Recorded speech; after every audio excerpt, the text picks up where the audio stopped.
Let's talk about the key treasures that I tried to help you uncover here. We explored how limited time challenges can turn shopping into an exhilarating race, how leaderboards and rankings can tap into our competitive nature. We delved into the allure of limited edition collectibles, the thrill of limited time tournaments and contests, and the adventurous world of scavenger hunts and mystery offers. 5 good strategies. Each of these strategies has the power by itself to transform your sales process from a mundane task into an engaging and memorable experience.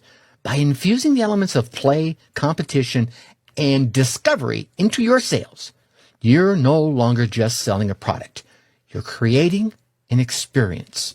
You're creating a story that your customers can step into and they will love to be a part of. And this, my friends, is the future of customer engagement, a future of prospect engagement, a world where every interaction is an opportunity for fun and fulfillment.